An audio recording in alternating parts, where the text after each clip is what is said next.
Hello again. I am Mr. Brussel. It's so good to be with you all again, thinking of you often and praying for all of you as well. Just looking forward to the day that we can be together again. But till then, we're continuing through the book of 1 Corinthians. And today I was wondering, have you ever had someone in your life that you just absolutely can't get along with?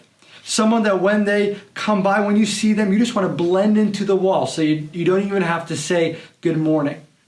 Hey, if that's how you've ever felt, I get it. Actually, I'm sure we've all been there at some point. But in this season, I imagine that is exceptionally rough if that person is in your family, right? Hey, the Corinthian church was struggling with getting along as well. But the problem had moved from the annoying little sibling stage to a terrible monster that was threatening the reputation of their church and of the gospel. Joe said it a couple of days ago that we've been moving our way through the transition of the Corinthian letter. What started as a letter about doctrine has now turned into a letter about specific issues that the church was facing. And there were many issues, and some of them were pretty messed up. But God loved this church, and He loved the church enough to challenge them when it was necessary. Now, the problem at hand is attacked by Paul head on. He describes a situation in verse 1 of chapter 6, where people are suing each other. Apparently, a Christian believer said that he was wronged by another and wanted the court to intervene. And Paul goes ahead and uses some pretty strong wording here. He says in verse 1, "How dare you?" And then in verse 5, he says, "I say this to shame you." And then the rest of the passage is filled with exclamation marks. Paul is pretty worked up about this. But why be so upset about this? Is it wrong that people went to court when they couldn't figure it out? Well, part of Paul's anger is quickly understood.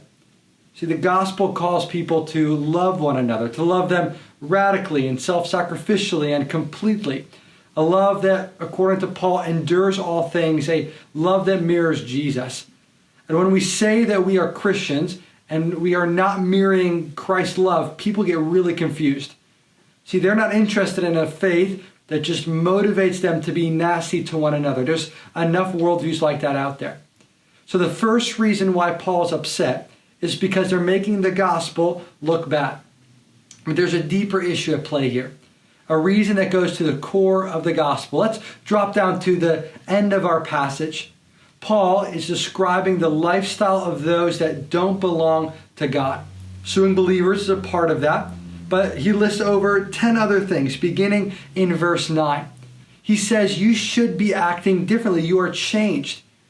In verse 11, we hear about that change. It talks about the full force of God the Father and the Son and the Holy Spirit working as we are saved. This great power turned our lives around from certain eternal death to a relationship with God. But the Corinthians were turning back to their old lives. They were disrespecting the love that God has shown them. The suing one another was simply a symptom to a deeper heart issue. Now you see there is a doing in the gospel. Now we need to be really clear. It's at the very end. Our doing does not get us saved, closer to God, or more loved by Him. Grace does all of that. But that grace needs to have an effect on our life. It needs to make a difference. And the clearest way as a believer that this should be making a difference is in our love towards others. Otherwise, in the words of James, our faith might as well be dead. Now, this idea always makes me think of a story about two Moravian missionaries named John and David. They sailed away from their family and their friends in the 1700s. They were becoming missionaries, but the island that they felt called to go to did not allow believers to come. And so John and David actually sold themselves into slavery. And on the dock, they waved to their loved ones that were crying as they left, and all were certain that they would never see them again. And one of the two men called out as the ship faded away, and he said this, "May the lamb that was slain receive the reward of his suffering." I love that. That was their battle cry. Jesus gave it all, not so they could live selfish lives like the First Corinthians. No, they were given that love so that they could radically live different lives in a broken world where they could love people in an all-in kind of way. Hey, I want us to walk away with this. We are called to live changed. especially in the department of love. We don't want our annoyances with someone to grow into a monster that hurts the reputation of our faith and the gospel. And so before we leave, just two simple questions for us today.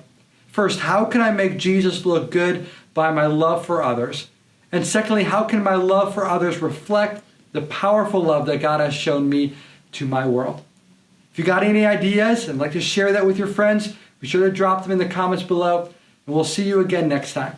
I'm praying for you and confident that God is doing some amazing things in your life in this season apart.